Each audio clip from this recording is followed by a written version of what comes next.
მოვიდა თითქმის აღდგომა და დღეს მე და ქრისტი დავაგემოვნებთ პასკებს, რომელიც მაღაზიებში ყველაზე ხშირად გვხვდება. ამ შემთხვევაში ლიტურის პასკა, სანდომის პასკა და იფქლის პასკა. გავიგოთ, რომელი პასკა არის ყველაზე გემრიელი და რომლის ყივა ღირს საერთოდ ამ წელს.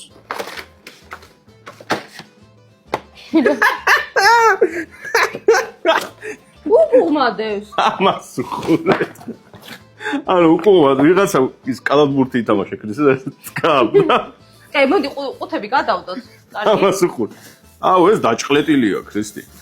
დავიწყოთ პირველი ლიტვურით. დავით, თქვენთან შეაფასეთ ვიძე როგორია რა. პურს გავს კი. აქ ვარჩევთ უკეთესი რომელია. სახლისას არც ერთი არ აჯობებს, რა თქმა უნდა. ხო, შორის რაღაც სველად და მძიმედ გამოიყურება. სიმართლე რო ვთქვა. რომელზეც თეთრანი ბულკის გემო აქვს.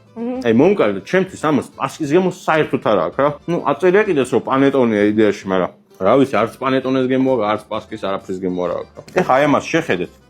რავი, აი აქ დამხნდა. მერე სურათ შეხედეთ რა.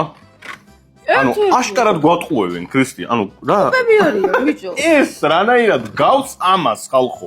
ეს არის სანდომი, შოკოლადით. თეთრი შოკოლადი აქვს ზევიდან. აბა ვნახოთ. აქაც სურათ შევადაროთ თავიდან, მოდი. ანუ ესე ჩამოწუწული როგორც აქ არის, ეგეთი არ არის. მაგრამ ნუ ეს უფრო გავს. პასკა. აი ამის სუნს უსუნე? აი ამას პასკის სუნი აქვს. აი ეს უფრო გემრიელია რა. კი. აი მაღაზიის პასკის ყვალობაზე ამას მე უფრო ვიყიდე, რომ ყიდულობდი, ამას ვიყიდე. და საბოლოო, იფქლი. იფქლის დაჭყლეტილი პასკა. შეცდომა ყველას მოძდეს ეგ არაფერი არ ახლა როგორც გინდა ჩადე, მაგრამ უბრალოდ ნუ ვიძე ვერ არის რა და ყველას გვიყვარს რომ ვიძე უნდა იყოს. შეიძლება ერთჯერადაც შეეშალოთ, ვაპატიოთ რა დიდი ამბავი.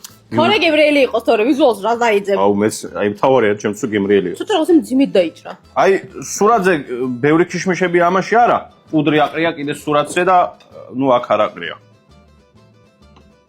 გემოზე ცუდი არ არის უბრალოდ. აი სანელებლების არც სუნი აქვს და არც გემოს მართლა გითხრათ. მოდი შევაფასოთ და ეხა პირველი, მეორე, მესამეზე გავიყვანოთ ქრისტე პასკები. მე ვიტყვი. პირველი იქნება სანდომი, მეორე იქნება იფქლი და მესამე ეს ლიტვური. მე ესე ვიტყვი რა. არავინ რაღაც ცუდად არ მიიღოს, თუმცა ეს კომპანიებმა ცუდად არ მიიღოს, ეს არის ჩვენი პირადი აზრი უბრალოდ.